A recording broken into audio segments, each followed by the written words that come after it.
All right. Hey, we're back for another Gonzo. We got Rob, the Bruins guy, Mahoney, who's also Rob, the creaky son of a bitch who loves horror, dude. So we're back here with Rob, dude. How you been? I've been good. How you doing, man? I love the wall behind you. You got the Oh, Jason Voorhees yeah, mask, that's the that's a Bruins better one. stuff. That's Yeah, my Bruins flag.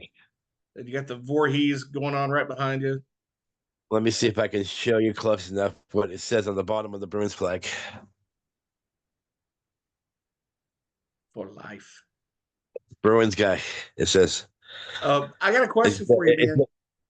it's a custom flag. I had it custom made. Well, I didn't know you could have them custom made. Now I'm gonna get Yep. everything custom. You should get some Bruin. You get Bruins. You have a like custom made Bruins hat.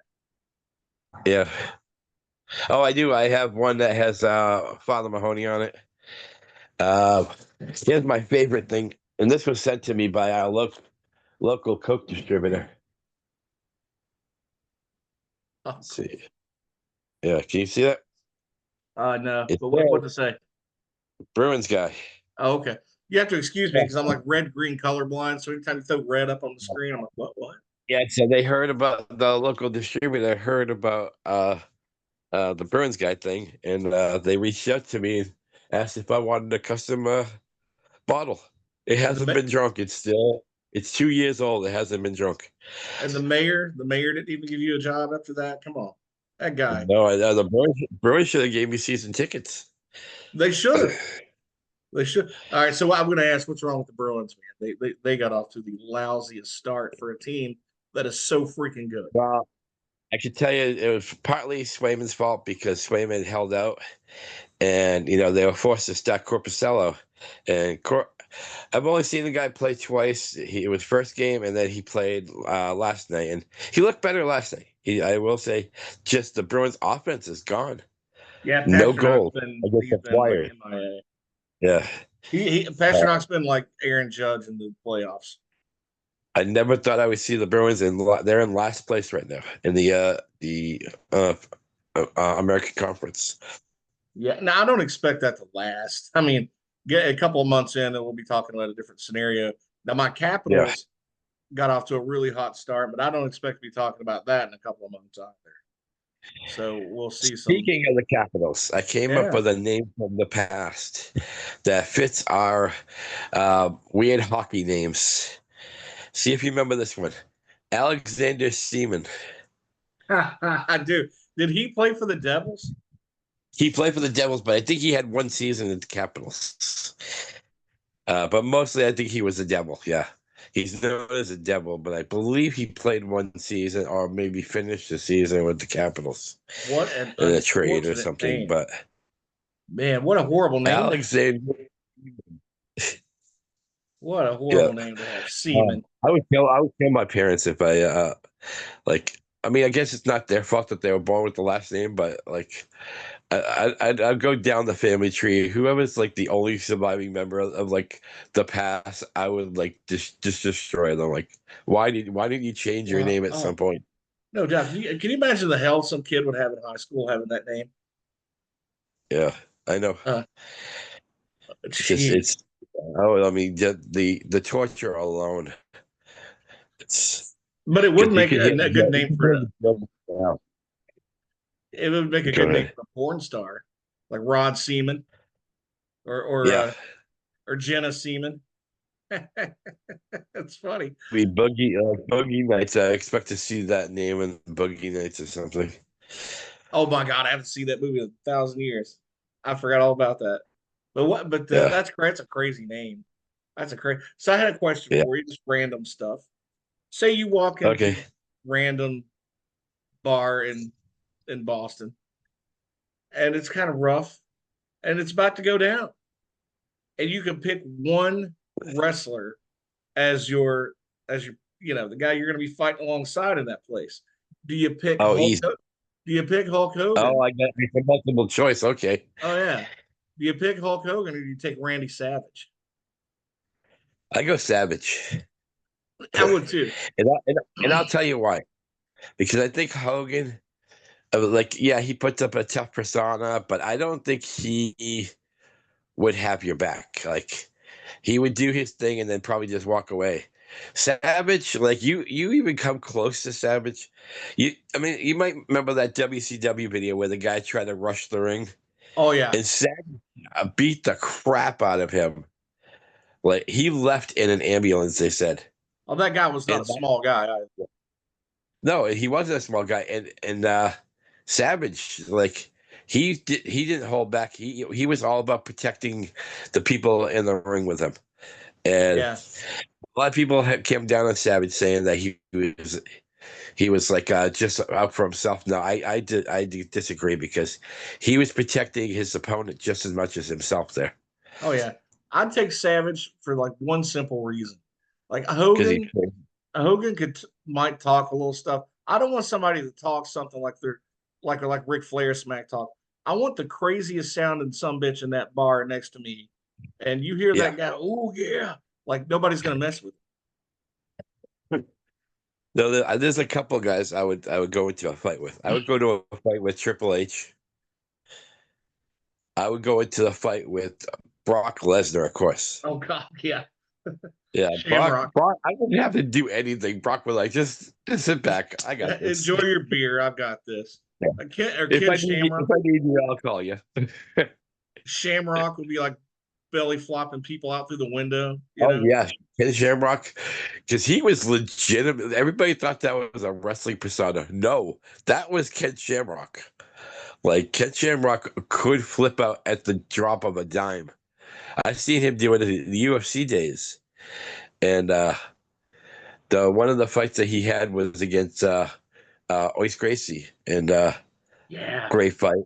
And then he also fought Dan the Beast Severn. And some people say that was a boring fight, but man, the strategy that went into the fight because they were both gunning for the same thing, basically.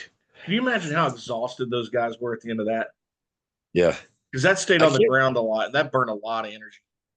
I know you guys cover the UFC now on Dogpile, but I can't get into it anymore. There's too many rules, there's rounds. This was like I like the old UFC days. I do too. Like, yeah, when it Yeah. started. Yeah. Yeah, Hoist Gracie versus a Tank, 400 Tank pounder. Abbott. Yeah. Yeah, Tank Abbott. Chemo. You remember Chemo? The guy come out there like he was crucified. Yep. Oh my God, that guy was Oh, yeah. bad. Those But no, guys I were don't. those guys, yeah. The Gracies were amazing. Like, and all of them were amazing. Oh yeah, yeah. The guys on the dog pile. I don't talk about it. Like if they're talking about it, I just sit in the background. I'm not really into Yeah. UFC, and we'll get into basketball, but I'm just really not into NBA. I'm just I lost. Yeah. I No, think Boston probably has enough to repeat, but I'm not really into the NBA. I'll tell you one right now. The last time I fully covered basketball was the last year of Larry Bird. Yeah, As soon as Larry Bird retired, I pretty much retired. Like I'll still watch if I'm at like a pizza place and like our local pizza place will show whatever sport is on. So sometimes I'll walk in and the Celtics are on. I'll watch it. But to me, the game has turned into who can hit the most 3-pointers. yeah, and they The, play no defense. yeah, there's no there's no cross and go. There's no plays anymore. It's like who's the open guy to shoot a three? It's to me it's a pathetic game now, and I don't care who hits that because I want anybody who's listening to this right now, watching this, go back and watch all Larry Bird film. That was the last man I know that could play every aspect of the game and play it great. You know, one of the best rivalries I've ever seen was when Bird and those guys were getting old, but they still had held the East in their grips, and then when the Pistons were coming up. And when the Yeah. Pistons got nasty and playing them just as hard, um, that was probably some of the best old school rough, like let's get down and dirty, nasty basketball I've ever Bird and seen. Lambert. Huh? Bird and Lambert was amazing. Like, Oh, Lambeer. I hate that yeah, guy. I hated him when I watched him, but like now I look back at that Pistons team and I'm like, man, I appreciate that. I'd love to have some of that basketball back today. That fire, that anger, yeah. that those rivalries, you know. And these And kids you today, they're blinded by LeBron Jordan, LeBron James. I mean, I'm thinking of Michael Jordan now, but they're blinded by LeBron James. He's a ball hog, And he and he's flops worse than a soccer yeah. player. Um, And I hate to say this, but he cries just as much as Kobe. And I love Kobe Bryant. But he Kobe was Bryant, like if you got even near him, he's yelling foul. It's like, stop, stop. Yeah, that's the thing. Jordan didn't have to cry foul because he got that call a lot anyway. Let's be honest. But Yeah, like when you go back and compare these guys, Kobe, Michael Jordan, LeBron. LeBron lacks that killer mentality that those other yeah, guys have. He's always running to a super team to try to win a title. He's chasing a yeah. ghost he's never going to catch. And when You he know what? does The that, last that time I hurts his. actually liked him was the first years he played with Cleveland. Yeah, That's the only time I ever liked LeBron James because he was trying to build a team on his own. and he should have. Look at Giannis up in Milwaukee. He did it. He didn't go running around trying to join a super team or build these No, super teams. But no, and that's I'm sure ruined. he I got think that's offers. ruined the game. I think that's And I'm ruined the sure game. it has, and I'm sure Giannis has probably got offers to go to a super team. Yeah, But and to me, I think it's more. And people will say, "Well, didn't the Celtics have a super team?" You know, with Robert Parrish, Kevin McHale. These guys were like role players. but you In know what? fact, They were a super team, but they became a super team not because they went out and got the best guys from other yeah, teams. the only guy they got off to another team was Dennis Johnson. Just yeah, Yeah. and that was one of the most iconic teams. I love hearing stories about Bird's trash talk. Well, I love those old I days. got a story. I got a Celtic story for you. Let's hear it. So I was a young kid, maybe I would say like 18, 17, 18. And let's see. I'm trying to compare the year right now. Sorry, I was 15 because it was the 86 Celtics. So my ex brother-in-law, who used to work at one of the big banks in Boston, he used to get like tickets to like some of their practices, and sometimes he'll get like a box seat to the game. So he calls me. He's like, "You want to go see the Celtics?" And I'm like, "They're not playing today." He goes, "No, they're practicing, and it's gonna be a full open practice." Sure. So I'm just thinking we're gonna watch them, dribble around, run plays. All of a sudden, Casey Jones comes out on the court, and Casey's like, "Hey, does any kid want to play?" I'm like, "I got I got to go 1-on-1 with Danny Ainge." Nuh-uh. That's Yeah, awesome. and Larry had prior commitments, but he still showed up, and he was on the court when I'm matching up with Danny Ainge. And of course, they're told to let us shoot and everything. They would press us a little bit, and then we would shoot. And of course, Rob decides to show off because I was a pretty accomplished basketball player when I was a kid. I go to the 3-point line, and it wasn't the kid 3-point line. I went to the real 3-point line, and I sunk one from distance. Nice. And yeah, Danny Ainge goes like this, timeout. And he goes, "Hey, KC, we need to sign this kid." That's So pretty KC awesome, comes man. on, he goes, yeah, he goes, "Okay, kid, show me what you got." Guess what I did? Did it I again. missed the whole basket. Ah, Nope, nice. I missed the whole basket. Because Just now the coach whiff. is watching. Yeah. Just He goes, whiff. maybe in a couple years, kids. Maybe in a couple years. That's funny. But that was a great time. I'll remember that for the rest of my life. That's a good story though, And I tell you, Kevin man. McHale had the longest wingspan I've ever seen in an athlete. He was a big old dude, wasn't he? I think he was like Yeah, deceptively tall. yeah. Um, I got to meet Bill Walton in his last year. I thought that was great, and I got to meet. Remember Greg Kite? no, Okay, Greg Kite was like a lifer backup. Like he would never start a game, but he was a huge dude. He was like 7'2", giant wingspan. that's pretty So massive. Hey, yeah, I ask you another question though. Big into horror. You went and okay, saw, I guess, was number one in the country, Terrifier 3. I did, and got kind of a funny story. And I say kind of funny because I was expecting to see what everybody was saying, like, oh, people are screaming and throwing up and running out of the theater. None of that. None of that. But without any spoilers, it lives up to its name. I did some research. It had a $2 million budget, and it's currently almost at $50,000. 50. I'm sorry, 50 million, and it's that now the number one all-time NC-17 film of all time. Wow. So I So got, I know this girl yeah. who's makes these posts all the time about Art the Clown and the Terrifier. She's big into horror, but you'd think something that something about that movie just makes her nipples hard. I don't get it. I've never seen the first Terrifier. I've never seen it. So for all of us people who have like missed the boat on this, the first two I'd never heard of until there was a second one.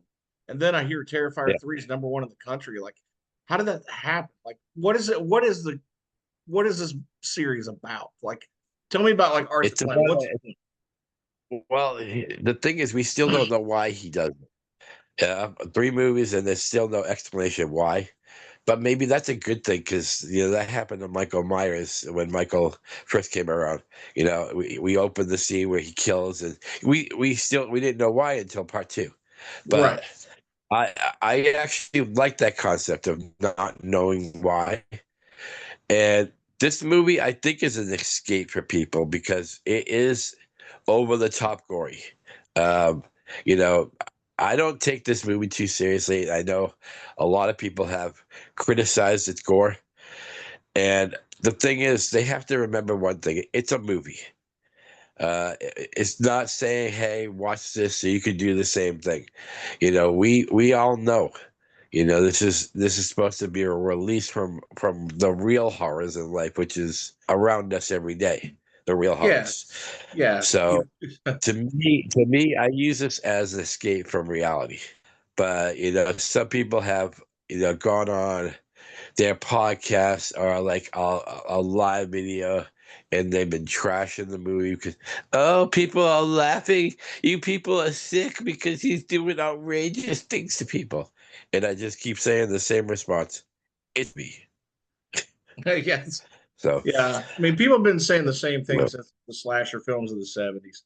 So there's always going to be those Karens out yeah. there that kind of piss on things like this. But I didn't Yeah, I but didn't know if it was it's like bringing for years, horror was looked at as the evil stepchild of movies. If you were a horror fan, you must be deranged, or you might be a killer, or you like the things, so you're going to go out and do them. We had that held over our head for years. And then Misery comes around, and even Jaws. Jaws came around, won some awards. Misery came around, won some awards, so people were starting to slightly respect it a little bit more. yeah, But Misery. to me, it's yeah, Yeah, Misery, good little Christmas movie. yeah. But to me, like, we're still looked down upon when it comes to movie making. Yeah. So But there have been some real gems out there. One of the things I think sort of broke the mold when it come to horror. And this goes way back to the early 80s, or maybe it was late 70s. When you have an actor like not Arthur C. Clarke, I can't think of his name. He was in The Changeling. He was in The okay, yeah, Exorcist 3. Um, any other time I'd remember this guy's name. Guy's won so many awards, it's ridiculous. He's an amazing actor, one of the best actors of the time. And I yeah, think he sort of made, in a way, like he gave some legitimacy to that genre, just kind of like when Silence of the Lambs came out, and you had a couple of really amazing award-winning yeah, actors, and that sort of gave legitimacy to horror and made horror kind of mainstream again after a yeah. lot of stuff in the 80s. But no, I just haven't seen it. I hadn't seen any of these. I just was wondering what the hype was all about. I haven't seen the first one. I keep thinking I might watch one. Technically, technically, there's been four movies, three Terrifiers, but the character Art the Clown started in a movie called All Hallows Eve, Yeah. and it's Okay. a low budget movie. So someone got a bright idea to make horror movies out of this clown. He doesn't have much of a role in All Hallows Eve, and is played by a different actor. I think the appeal of Art the Clown is that he has an amazing sense of humor, and he doesn't talk, but his reactions to things are hilarious. Like he'll just be looking at you, and you think he's being all creepy, and then all of a sudden he'll break out in a smile, like, Yeah, like some of and the ads you you see. just laugh. Yeah, he's doing basically mime things, making laughter, making silly faces. So he's kind of like half clown, half mime. So So what I what don't else know. have I you think it's seen? a different. Oh, what happened? Let's see. I resaw the Pope's Exorcist with Russell Crowe. That was good, Uh, wasn't it? yes, checked it. Oh my God, that is probably my second favorite Exorcist type movie now. It was the Conjuring for a while, but of course, nothing's ever going to beat the original Exorcist. We talked about the Exorcist on House of Horrors last year, and how that movie will always be infringed in your mind. All you have to do is say Reagan or any kind of thing that was mentioned in Exorcist, and it's going to bring you back right away. Yeah. But the Post Exorcist, very well acted, great story, and of course, I'm kind of what am I going to say? I'm kind of one-sided when it comes to Russell Crowe. From what I understand, he's not a very nice guy, but man, he can act the hell out of a role. So Yeah. Oh yeah, I've heard some crappy things about him as a human too. But I mean, I've never met the dude, so who knows? But yeah, you're right. He makes some it's really not good like I'm movies. going to. Yeah, not Yeah, like it's we're not hanging our like head in the we're years. ever gonna meet him, so I don't care like what kind of character he is. I mean, yeah, if he's a dick, that'll just tell me never to get his autograph. Like, but Yeah. as far as his acting prowess, amazing. Now on Netflix, I watched one called Abandoned that was sort of set back in the like I guess the 70s, early Yeah, 80s time period. That was actually pretty good. I like that one. I did watch. I started again. Not Black Mass, Midnight Mass. It's a 4 or 5 part series. It has that Salem's Lot feel to it. That's a really good series. If anybody's looking for some Halloween stuff to binge, check out Midnight Mass on Netflix. That is some good stuff. I'll have to check that out. And I can't remember the name of it. I want to say it's Conspiracy. I think it's on Tubi. It's about those instances that happened years ago for fast food chains, where a gentleman, this guy is calling himself a police officer, claims that one of the employees has stole money, and he wants the managers to strip search him. And it hit like 12 states. I remember this when I was working in fast food years ago, because we had to have a meeting about that, about the protocols of answering a phone to someone that claims to be an officer. Yeah, yeah, So it so turns out that this guy was just doing it for his pleasure. Like he knew these girls, or he's seen them around, and he wanted to see them like hear them humiliated. And my God, like that movie really rips at your soul, because I'm not a parent, but if I was a parent of this child, I couldn't imagine the trauma they went through that day, yeah, being told to search their innards, like their pussy. And I mean, and to the gall of these managers, like, even if a police officer told me you have to do it, I'm like, I'm good. Like, yeah. You're gonna come I'm down here and do it. Yeah, yeah, exactly. And I'm saying to myself, the police, they said after the show that the police building was only 4 blocks away. So how could you fall for this? Like being told to do it, I'm like, wow, you're 4 blocks away. How about you come down and do it? Call his yeah, bluff. But if you have, I believe it's called Conspiracy. It's if you have, and it's not a gory movie. It's like, and they don't really show a lot of much because it was a PG-13 production. But yeah, you have to almost be in that person's moment, like, oh my God, like they're gonna like literally like strip me naked in the back of a restaurant. Yeah. Yeah, that's So ridiculous. yeah, Yeah, but yeah. so what else do you what are your two or three go-to movies during Halloween? Well, I'm gonna and I wanted to say this for the show, but Halloween too. Is that one? That's one I of them. love Okay. this movie. Um, The Exorcist, and this is gonna be a blast. Trick or Treat Oh, with Sammy is, Kerr. is that the guy with the Yeah. guitar player and Yes. this? Yes. Uh, And uh, so originally, Blackie Lawless was originally supposed to play Sammy Kerr, but they didn't want to go with Wasp's music. They wanted to go with Fastway. So Blackie, bowed out because that would be a kind of a conflict of interest. Like, yeah, I'm the leader of Wasp, but I'm singing Fastway songs. So that's awesome. Hey, since we're at yeah. the holidays here, I'm going to do just a real quick. I'm going to do a plug. All I right. haven't done a show here in a while, but I'm told, and you've known this, Rob. I've been working on this book for about 2 years, and so this book is finished. It's at the publishers now. They're working on the edits, the illustrations, all that stuff. Now they're going to be doing a book cover next. So the goal is, I think this book called The Merlin Deposition comes out sometime in between Thanksgiving and Christmas, hopefully. So it's going to be out for the holidays. It's going to be a massive book, a hardback book. Rob, the reason I'm so excited about this is I've self-published all my stuff, which is good for me because I don't Nice. have to share it with an agent or a publisher or whatever. So people Yeah. buy it like, that's my money, except for the cost, right? So, and then Amazon gets a little cut for everything it's sold. Um, so this is the first time I've ever had a traditional publisher where you go into your bookstore, Barnes and Noble or Walmart, want to buy a book and say, "Hey, I'm looking for this book," and you order it. They can order it and get it on their shelves. So Nice. the publisher doesn't traditionally publish books like what I did, which is a historical fiction, because they work mostly on history stuff.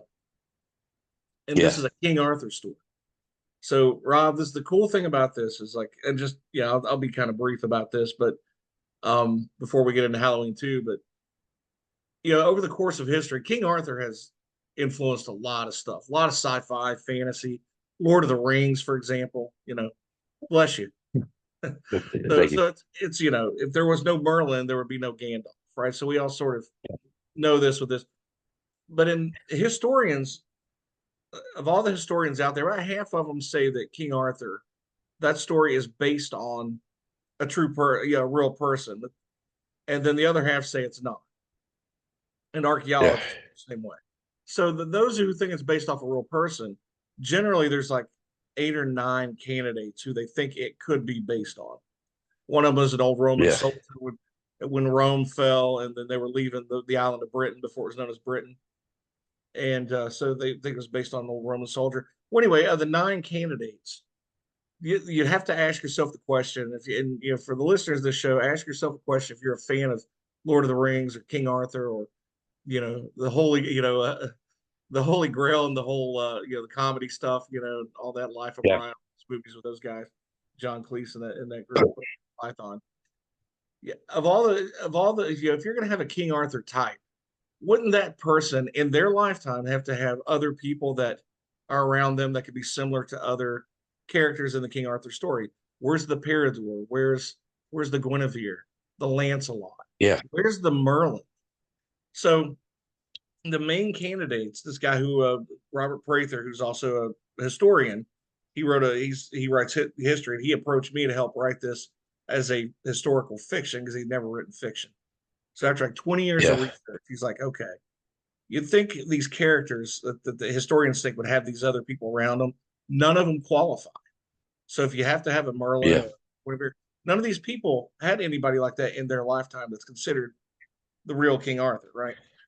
One Yep. guy out of his history, 20 years of research, one guy.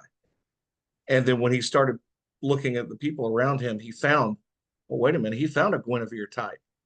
Oh, wait a minute, he Yeah. found another person that was in that guy's inner circle or he had connections to that was a Lancelot type and a Peridor. And wait a minute, he found somebody that was a Merlin type in this guy's lifetime.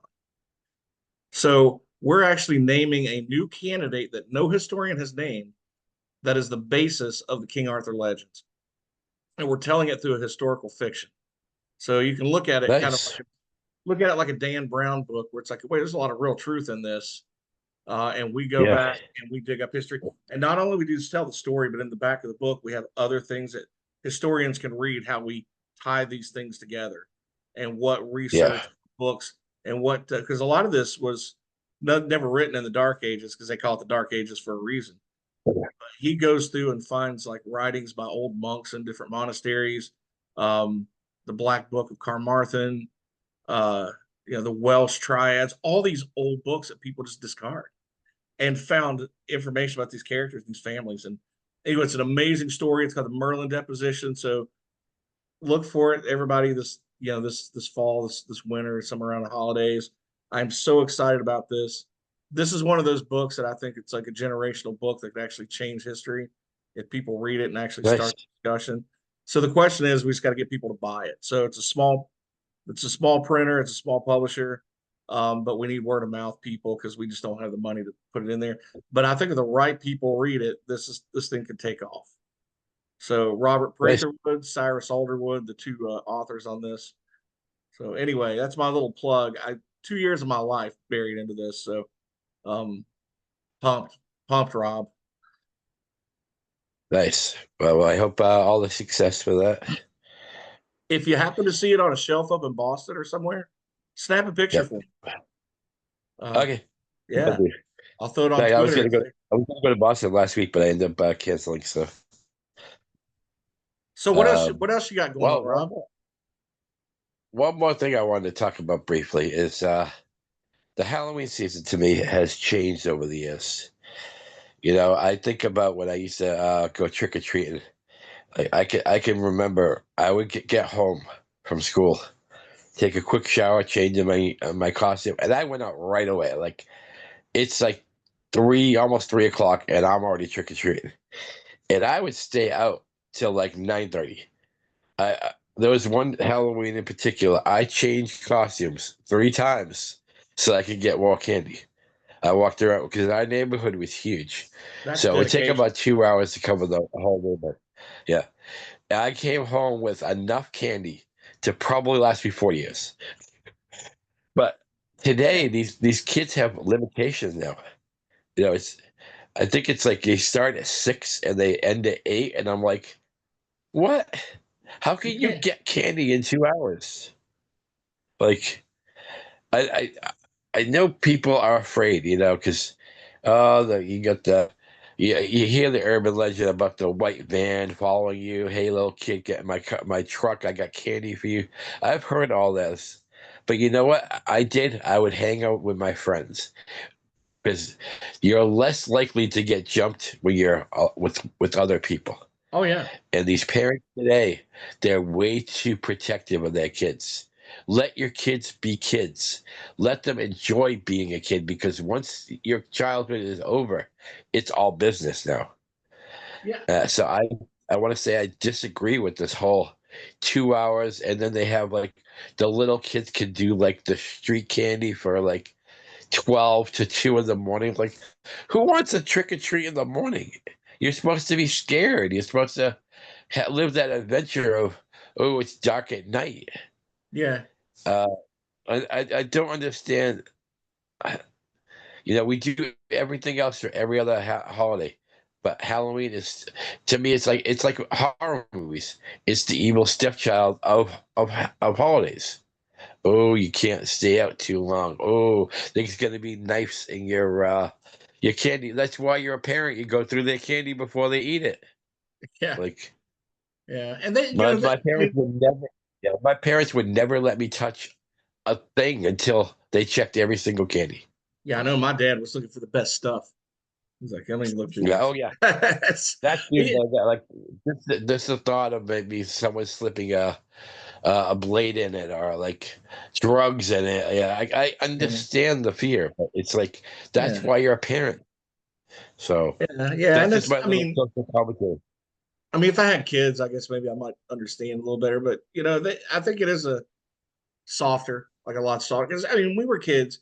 I mean, think about this. Like, I was just having this discussion the other day. It's like, remember when you went out to? I think I was watching the end of It Chapter Two, Yeah. and I was thinking when I heard this line, and I was like, remember the last time nobody knew it was the last time you were out with your friends? That was Yeah. the last time you'd all get together to play during the summer, and it never happened. Or same thing, like the last time you went trick or treating, you'd never realize it was your last time with all your friends, and and we didn't have to be home till like the street lights came on. That was didn't have pagers, didn't have cell phones, didn't have people coddling you. I didn't have to wear a helmet when I wore a bike. Yeah. If I come home with a skin knee, it's like you put some Bactine on it and you're okay. Not let's go to urgent care. Like stuff like that. It's Yeah. like so it's yeah, so yeah, running around in packs with your friends that was what you Uh, did, and I don't know. I think about that sometimes, and I think about what's been lost, and wondering if there'll ever be a time where like kids can be kids and experience that again. And yeah. No, yeah, I totally agree with that because it's I think try to protect our kids too much. But like when you go to a job, you have a manager that micromanages you. That's what today's parents have turned into, micromanaging. And like you said, if I had a kid, maybe I'd understand better. But I do have plenty of nephews and nieces, and they're all pretty much independent. Like if they don't want to do something, they won't do it. But they'll also be the ones that say, "Well, our mom and dad said I shouldn't, but I think I'm going to try it." Like not, and I'm not talking about drugs or anything. I'm talking about like one of my nephews loves horror movies, and when he was growing up, he was always kind of sheltered from that. But he would I'd be out in yeah, the living room, he could come out and sit down. I'm not going to stop him. So yeah. I think the thing and is, now, I hear family members like when kids like their nieces and nephews and they were younger, they would date. It's like, oh, I hope they don't do this or I hope they don't do that. I'm like, don't tell them that stuff. Let them make mistakes. That's how kids learn. yeah, You yeah, know, and exactly. and I know I dote over one of my nieces, both of them actually, but like the youngest one, Yeah, when she comes home with a broken heart, it's like I don't look forward to that because I don't think I'm the kind of uncle she'd talk to, but like yeah, anyway, but she's gonna have to learn, like I look forward to who they grow into be from the mistakes they yeah, make, and it's yeah. okay to make them. Amen. I just want them to understand like Amen. parents are going to be judgmental, grandparents are going to be judgmental, but your opinion is the only one that really matters in your growth, and like try to keep that Yeah, in mind. But like placate everybody else. I understand that. That's what sucks being like a teenager, but like and then I remind my sisters, like hey, we were there once too, man. So don't freak yeah, out. you know. yeah. And I'm gonna give a shout out to Cody Robinson because Cody lets his girls, produce horror movies. Like they've written stuff, they've filmed it, and hey, God bless them. Because Cody taught them at a young age that what you see here on TV, these movies, they're not real. We're going to go back to that. They're not real. This is fantasy. This is like a great way of getting away from, because there's no horror in the world like real life horror. Oh So no, like I'll watch NCIS, yeah, like FBI, and like people are sitting around watching with me. Like, why do you get so nervous watching? It's like you watch all that creepy stuff sometimes, and I don't watch as much horror as I used to, but occasionally I'll yeah, pull one out and watch it. Like, yeah, I'm not worried about Freddy Krueger kicking my door in. I'm yeah, I'm worried like this stuff is like can happen. Like this happens yeah. every day. Yeah, You it's, wonder, it's a TV show, but it's a TV show about real life, like things yeah, that happen in real life. I'm more afraid of that. I'm more afraid of waking up one day and hearing somebody walking around in my apartment. yeah. That's I what I'm. mean, That's my fear. there's some guy with road rage that decides to like take out half a parade Yeah, over some political issue he's got. It's like I worry about exactly. that. I'm not worried about like that other stuff, but Worried about walking in the theater. And to go back to Terrify, I'm not worried about walking in a theater and see a clown rip somebody to shreds. Like I'm not worried about that. I'm worried about what happens after the theater when I leave it. one of the So best. So we're at creepy season, and like one of the best smells of the fall, burning leaves. But you know what else yes, ranks right up there? A steak on what? the grill in the fall with a brisk Yes, air. And I'm going to experience that next week, buddy. When I get back from Oh, that, working in Frankfurt, man, I'm firing up this Blackstone, and it is game on with some veggies, and so I'm gonna chop steak up real fine, cook it. Might have a fajita. yeah. Well, I work at Home Depot. We just got a new shipment of grills, and one of my customers was like, "Why do you have grills?" I was like, "Autumn grilling is amazing." Check What are you this talking out. about? Yeah, You probably can't see it, but it's like clean your dirty griddle top. I got scouring pads here. I've got the non-stick griddle spray, yeah, stuff to clean it and prep it. So I've got this, the seasoning for the cast iron and all this ready to rock. yep. But But we're going to talk a little bit about Halloween too. But let's pitch your YouTube page real quick because you do movie reviews over there, like short take movie reviews, and we had a little issue yeah. tonight. We were going to do a live podcast on YouTube and Rumble earlier, but technical issues and like last minute stuff and just a new platform that Dognut Media is using. So we'll prep that and do a better job next week or something. And but yeah, tell us a little bit about your YouTube page and where people can find you. So it's called Mahoney Massacre, and I also have a new one called The World of Father Mahoney, but doesn't have many people yet.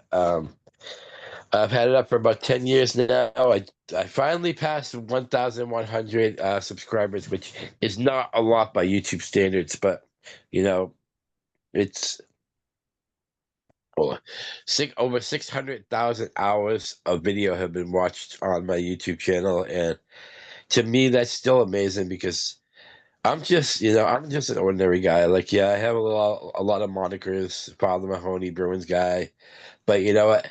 When it comes down to it, I'm still just Rob Mahoney. And when I saw that 600,000, no, it's 600,000 views now, which is incredible. Like, I've never thought in a million years I would see that. But yeah, my side project is doing movie reviews. I do all genres. And I think I just did Poltergeist and uh, Scream. I did the original Yeah, I saw that. Scream, Yeah, and so you then had before Scream that, on. I did Terrifier 3. I did Terrifier 3 also. So So we're going to talk uh, about um, one of the best horror films to watch every year this time of year.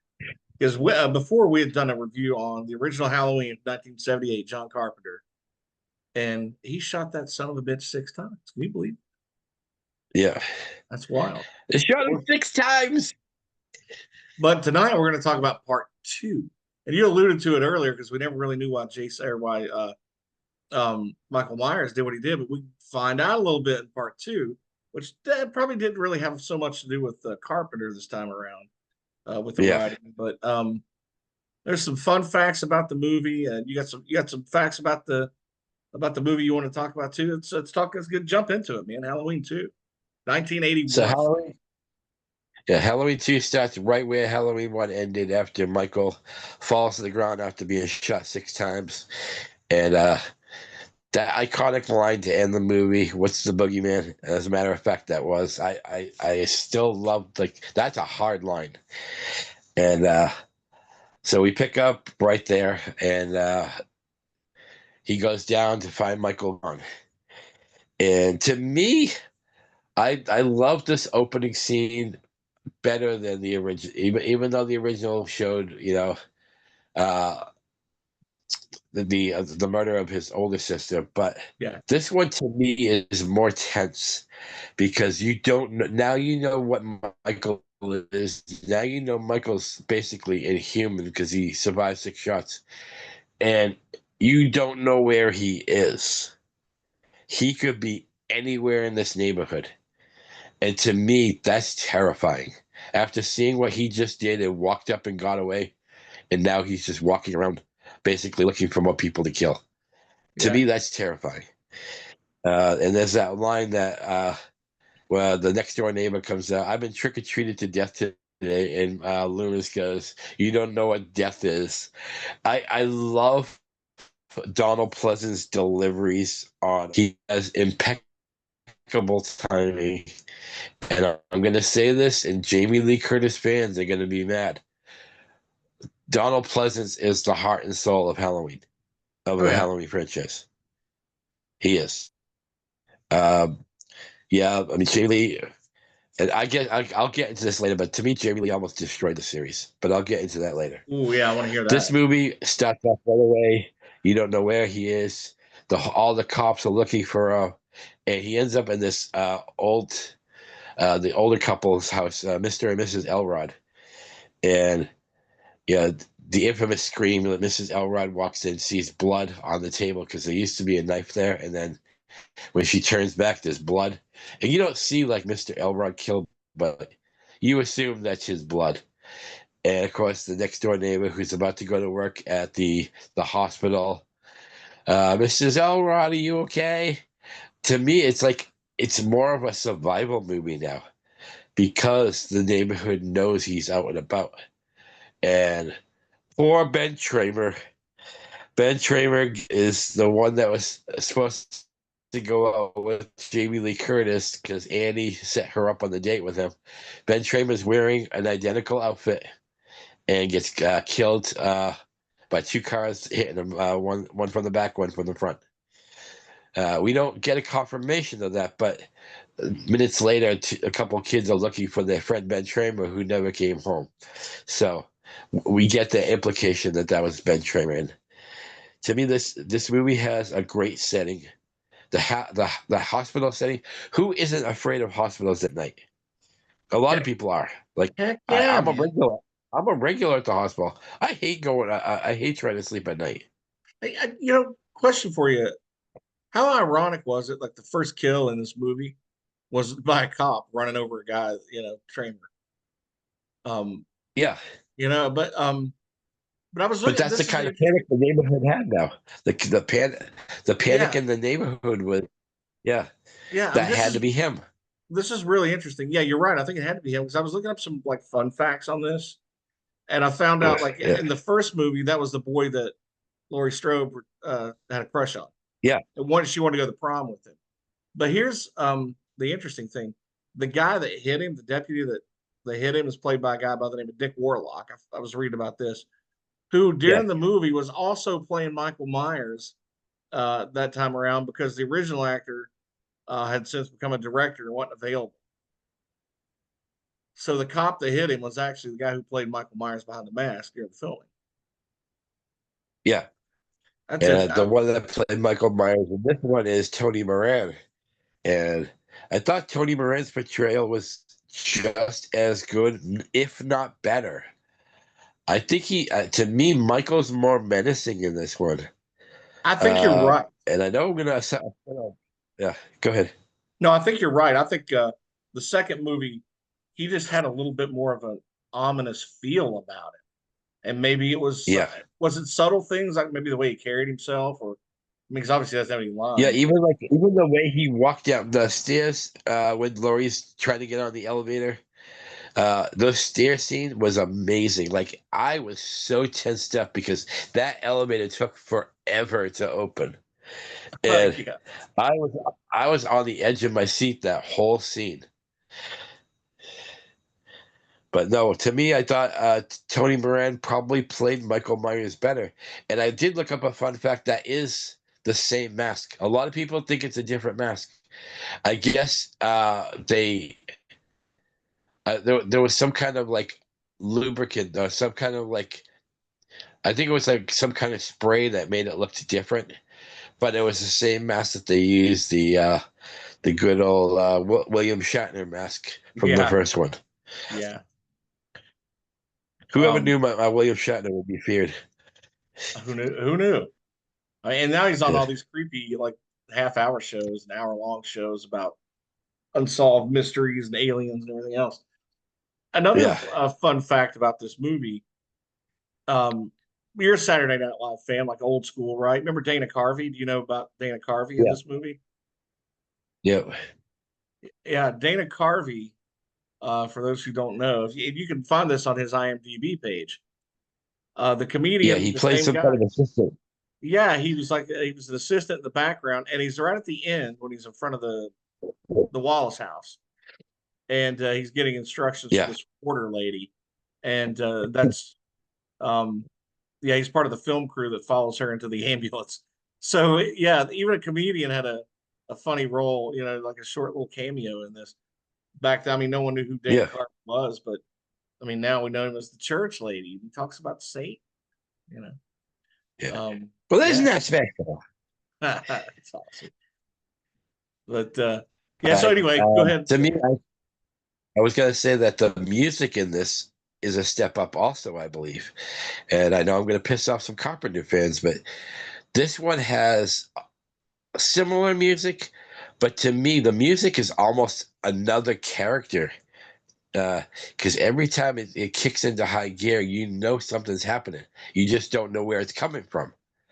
It's like ding, ding, ding, ding, ding, ding, ding, ding, ding, ding. It's that repetitive like sound that you're waiting for the jump scare, and that's what's so good about Michael. He makes you wait for that shit. Like he doesn't just say, "Oh hey, I'm right here." Like he's not Jason. Jason will just come out and say, "Yeah, now you can run." Michael will catch you off guard. There's so many great Michael scenes in this movie that like I'm gonna say it right now. Halloween 2 is my favorite Halloween movie Yeah, a little of darker, the a little three. more ominous. Why do you Yeah. think Jamie Lee maybe ruined the franchise? Let's hear that. Okay, so Jamie Lee, she came back for part two. Like, and honestly, Jamie Lee, her it's not her best performance. This is my only drawback from Halloween 2. I liked her. I liked her as the, obviously she fell, so she's cracked whatever tibia, and I understand that. But to me, she seems more helpless. In the first one, she realized what she had to do. She had to protect those kids, and she did it. Here, all you see her do is run. And I understand she's not up to full power, but that's not why she ruined the franchise. First, she ruined the franchise by H2O. And I know H2O fans are going to come after me. But hear me out. They kept part one and two intact, and then they fast forwarded 20 years, discounting everything else that happened between. Obviously, they're going to discount Season of the Witch because it was not a Yeah. Michael Myers movie. But they discounted 4, 5, and 6. So she never had a daughter now, but yet she has a son. Who the father of the son is, we never get told. And she, from what I understand, she insisted on the changes. She didn't want to be a sequel. She wanted to continue from where she left off. I'm not mad at her for that. I'm mad at her for bringing these last three movies. Halloween 2008, Halloween Kills, Halloween Ends. She killed the franchise on Halloween Ends. And that's not to say I didn't like the movie. I I enjoy I'm one of the few people that actually went to the theater and I enjoyed it. Not the greatest, not the worst. How she ruined it is by making Michael a frail person. How she ruined it by basically this should have been a passing of the torch movie if they were going to do this. They should have had Michael use whatever powers that Sam Hain gave him and transfer them into Corey, and then continue the story and then kill Michael Myers. But he kills Corey. We kill a frail Michael Myers, and the whole movie didn't capitalize on any of the legacy characters except for Laurie. I don't understand why we even had to have an ends. I would have preferred they ended it at Halloween 2018. I thought that was a good movie. Well, when Halloween Kills. Yeah, go ahead. yeah, when you look at, I guess what John Carpenter, they started this franchise in '78, and it was such a big hit, and they was kind of surprised from it that he was involved in part two. But he in the end, and we'll kind of get to the end, I guess, in a minute. But um, he uh, he wanted to like keep the Halloween franchise going, but he thought that it'd be the last film for Michael Myers and Dr. Loomis, right, and Laurie, right, because Yeah, that's why they killed off Myers and Loomis in the end of the movie, you think, right? yeah, So when asked to do another sequel, that's when he brought up Halloween 3, Season of the Witch, because he wanted to keep yeah, doing Halloween, but the different movies under that banner. but that's really not what the fans or the studios had in mind. So when they got around to doing Halloween 4, the Return of Michael Myers, and what was that, late 80s, right? This time they did it without Carpenter. Yeah. So and And I liked 4, 5, and 6. I did. That's why I said I don't understand why you couldn't just incorporate that into H2O. you know, I thought it would have made Laurie Strode a more convincing badass in H2O, because not only did she almost kill her, she killed all her friends and she killed her daughter. yeah, To me, that would have been all the revenge I would have needed. one of my guilty pleasure movies of the 80s was this movie called The Last Starfighter, and it's hard as piss to find on any streaming service. Yes, yes. But there's a character in this movie, Jimmy, who was played by I can't remember the guy's name, who was the guy in The Last Starfighter. And but the I thought when I first saw that, like after all these years, I didn't realize who it was. I'm like, oh hey man, there's The Last Starfighter. But yeah, I thought he would have a more of a role in the movie because he was kind of a bigger star back then. But then he Oh, slipped talk about Lance Guest. that's his name, yeah. So Yeah, he finds yeah, the body of the Miss Alves, I think's her name, in the hospital, yeah. and slips in this pool of blood, and he smacks his head, and so he's out for pretty much the rest of it with a concussion and going in and out. He finally collapses in the car. I don't know if he died or not, to be honest with you, No one but knows what he did. There's two endings. The theatrical release, the last time you see him is when he falls. Then there's another release where you see him in the ambulance with Laurie. oh, okay, well, okay. Yeah. So I think Um, he lived, but I don't know what ending we're supposed to go by. But yeah, Mrs. Alves was played by Gloria Gifford. I thought she played her role great as the like no nonsense nurse. Like, because every hospital I've ever been in has that one nurse that is all business. Yeah, she sympathizes, but every time that Lance Guest tries to, I'll be back later, like she's like, no, you won't. Like, well, upstanding hospital rules. But my biggest question is, who the hell made that guy a doctor? He's a drunk. yeah, Dr. Mixter? yeah, Like, what if there was an emergency surgery that night? You're going to let a drunk guy do surgery on me. that's pretty wild. But no, it's a great movie, But great franchise. What do you think of the ending? I mean, Laurie's I like, love him. okay, And to me, I think Carpenter's original idea of killing them, that was poetic. Killing Loomis, killing Michael, and then Laurie obviously getting away. That's the final girl, and I thought that was a great ending.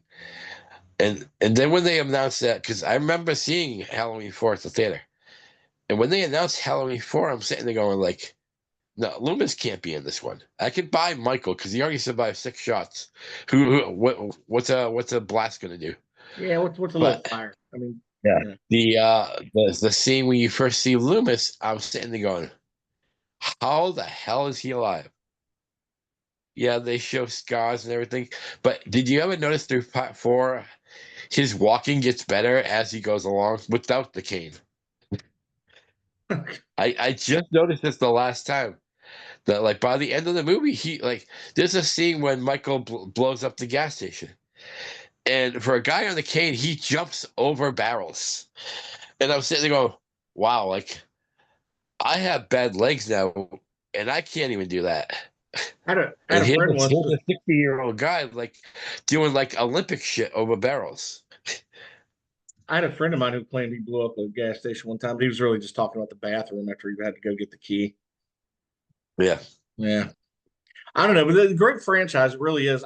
Honestly, I haven't seen every one of these movies, but one and two are like the best in the world. Out of the whole yeah, franchise, one and two. If and it stopped I there, love I'd be three. really. I love three. Oh, the season of Uh, the witch was good, but I don't really yeah, look at it the same franchise though, but because it didn't no, have Michael Myers. But yeah, no, but it was a good movie. I don't know if I ever told you my theory. I tied the franchise into Season of the Witch. So you want to hear my theory? Absolutely. So in the beginning of season of the witch, we see Harry Grimbridge running from a truck, going to the gas station to warn people, right?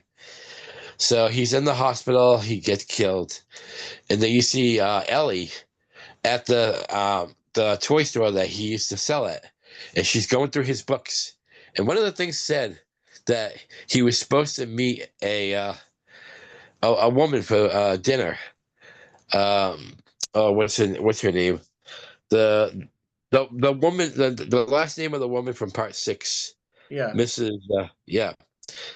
So God, I'm gonna kill myself because I know her name, but anyways, the last name was the similar, was the same name, and she says that I guess she called her and said he never showed up for our meeting. But how do we know that? How do we know that he didn't?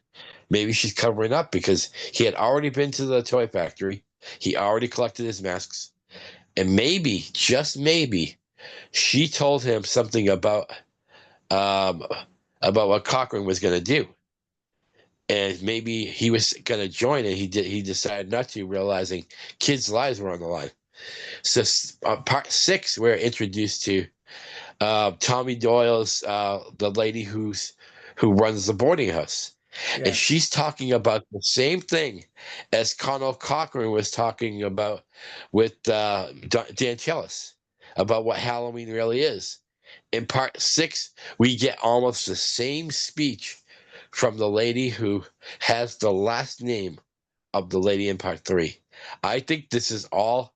I think Michael was created by the same people who created the robots.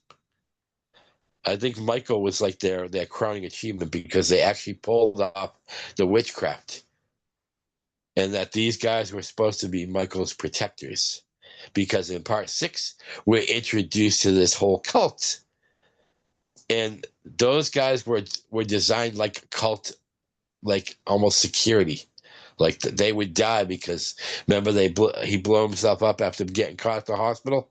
He blew Yeah. himself up because he's trying to protect the secret. Well, what did these guys do? They were protecting the secret because they're the ones that kidnapped Jamie in part six. I think it's all kind of tied in. And then in the newer movies, in Halloween Kills and Halloween Ends, we see the silver shamrock masks in those. Oh, I think it's all tied in. I think you might be onto something there. I think. Call me crazy, but I can't. For the life of me, I can't remember. She had like a weird last name. Well, Is there it's a not. way you could look up a Google search? Uh, let me pull the website up. Now, what is it? Part season of the no, not season of which part six. The lady who played the old lady at the end. She has a Mrs. Oh God, it's killing me. The old lady at the end. Let's see I'm here. not gonna look through the credits too. I'm pulling it up now here. So let me see who we have in the freaking movie. Blankenship, Mrs. Blankenship. That was it. So yeah, in part three, Ellie says she looked through her dad's logs and he was supposed to be a Mrs. Blankenship after picking up the masks. Yeah, And then in part Janice Nickram. yeah. Okay. And then Tommy talks about Mrs. Blankenship, and then Mrs. Blankenship talks about how she lived across the street the day that little Mikey Myers killed his sister. Like how convenient is that? That a Mrs. Blankenship. How popular is that name? Not very. A Mrs. Blankenship lived across the street from Michael, and yet Connell Cochran might have known a Mrs. Blankenship. That's to me to is. I mean, I think they probably did that as someone like me coming up with a theory, but hey, they did a good job because I'm convinced. Man. That's a theory, man. That's pretty interesting. I think Yeah. you might be onto something there. It wouldn't be far fetched because when you look at like guys like Carpenter and directors who are clever enough to put little snippets of things across movies, Kubrick was a Yeah. master. You know, Stanley Kubrick was a master of stuff like that. Yes. And Carpenter, wasn't he sort of a fan of Kubrick's style? Yeah. So You know, no, a lot it of wouldn't. directors, a lot of directors today are doing stuff like that. They'll put something in the movie that reminds you of another movie that they did. Oh, that's subtle Like free marketing. like the briefcase in Pulp Fiction. You see that in another one of uh, his movies, Tarantino. Yeah, Or Tarantino was very big on feet. In every movie, you can find a scene with just feet, and so I think a lot of these older directors kind of inspired some of these new directors because Hitchcock was famous for that, always putting himself in it somewhere. yeah. Um, there's a new, I think, a new Hitchcock thing on Netflix too. If anybody's interested in checking that out, some sort of documentary type thing. But I don't know about you, but like going back to things like Hitchcock and Twilight Zone, a lot of the stuff that I've written, like I'm really influenced by a lot of that early stuff, even though that was way before my time. Yeah, Um, that stuff is just like timeless. You know, if anybody that's really interested in film and the way a story's told, just the subtle things that add creepiness to a story. Um, there's nothing new under the sun. I think a lot of people mastered that craft back then, and people today are just kind of borrowing from it. And yeah, sometimes an independent film, you might get a little something new here and there, um, but good stuff, man. Great movie, Halloween 2. Two thumbs up for you. yeah. Two thumbs up. I'd Okay. like to talk about, like in the future, maybe talk about some good old fashioned Norman Bates movies. Oh, Because Psycho. yeah, Actually, Psycho's on tonight. I'm a Tony Perkins fan, so I almost got to meet him years ago, and I got sick. My sister came back with an autograph. There's a amusement park here. It's a horror themed amusement park called Spooky World. It's still going today. It's on its 22nd year or something like that. Are you going? And I can't. It's a lot of money, and it's now they moved up to New Hampshire now. Oh, So okay. yeah, for years it was in Massachusetts, but the very first year that they were open, their first guest was Tony Perkins, and I was so thrilled. So my sister and I were going to go, and 2 days before I got this awful cold, and it just couldn't kick it. So my sister was nice enough to get me an autograph, and it says, "To Rob, my biggest fan, be good to your mother." So I wonder if I like thought that, certain be good to your mother. huh?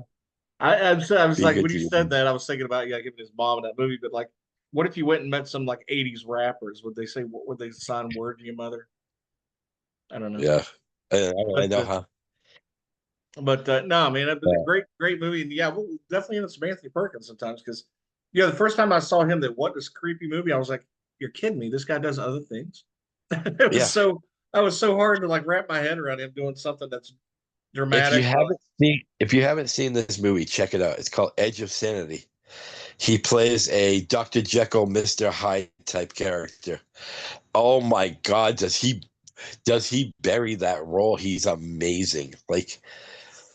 Like he and I love the old Dr. Jekyll and Mr. Hyde stuff, but man, they missed the boat. They should have made like a high production of this.